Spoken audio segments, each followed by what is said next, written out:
Kenapa setelah putus, kamu justru sibuk membuktikan ke mantan bahwa kamu baik-baik saja, tapi dalam diam masih mengharapkan dia melihatmu? Kenapa move on terasa seperti pertarungan antara ingin melupakan dan takut benar-benar dilupakan? Jika kamu lelah berpura-pura kuat, sementara hati masih tersiksa, video ini akan mengubah cara pandangmu. Dalam video ini, kita akan bahas 5 cara bangkit tanpa dendam, bukan dengan membenci mantan atau memaksakan diri untuk ikhlas, tapi dengan membangun self-love yang tulus, sehingga kamu bisa benar-benar bebas dari masa lalu. Nomor 3 paling penting, tapi sering kamu abaikan. Like video ini kalau kamu pernah merasakannya, dan subscribe karena kita akan bersama-sama belajar menciptakan versi terbaik dari dirimu setelah putus. Bagaimana menurutmu? Apa tantangan terberat dalam proses move on-mu? Share di kolom komentar sekarang. Mari kita mulai. Pertama, banyak dari kalian melihat putus cinta sebagai tanda kegagalan. Padahal perpisahan seringkali hanyalah cara hidup, menunjukkan bahwa ada hal yang perlu diselesaikan, baik dalam hubungan maupun dalam diri kamu sendiri. Saat kamu bisa menerima bahwa tidak semua hal berjalan sesuai harapan, kamu sedang membangun ruang bagi penerimaan dan kedamaian. Self-love dimulai ketika kamu berhenti menyalahkan diri atas apa yang telah berlalu.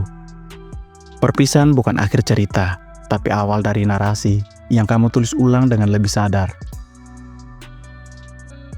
Kedua, setelah putus, perasaan marah, kecewa, bahkan ingin balas dendam itu manusiawi. Tapi perlu diingat, membiarkan diri larut terlalu lama hanya akan menjauhkanmu dari diri sendiri. Self-love bukan berarti menolak emosi, tapi mengelolanya dengan bijak. Tulis perasaanmu, bicarakan dengan teman yang suportif, dan konsultasikan dengan profesional jika perlu. Emosi adalah tamu, bukan tuan rumah. Biarkan mereka masuk, tapi jangan beri kunci tinggal selamanya. Ketiga, ini yang paling penting, tapi sering kamu abaikan. Saat kamu mencintai orang lain, kamu memberikan mereka banyak waktu, perhatian, bahkan impian. Setelah putus, semua energi itu perlu dipulihkan. Bukan dengan mengisi kekosongan secara impulsif, tapi dengan mengembalikannya dengan hal-hal yang memperkaya dirimu.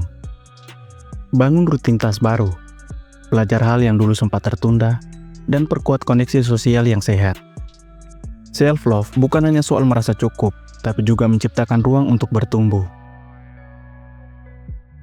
Keempat, dendam seringkali terlihat seperti kekuatan, tapi sesungguhnya, ia adalah beban. Saat kamu menyimpan dendam, kamu mengikat dirimu pada luka yang sudah lewat.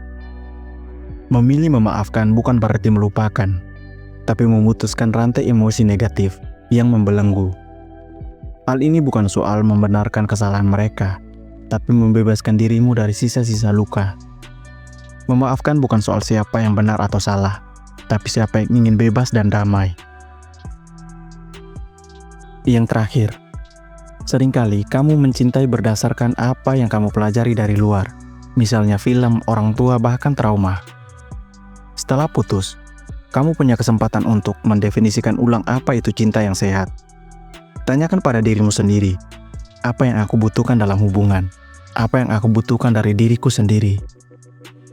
Ketika kamu memahami ini, kamu akan lebih siap untuk mencintai lagi, tanpa mengulang pola lama. Mencintai diri sendiri adalah fondasi, bukan pengganti dari cinta yang sehat di masa depan.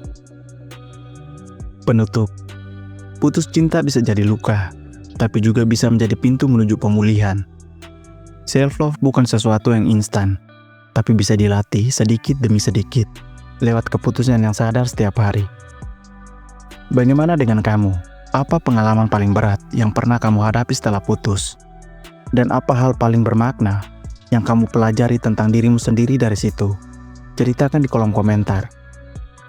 Ingat, kamu layak dicintai, terutama oleh dirimu sendiri. Sampai jumpa di video selanjutnya. Tetap semangat.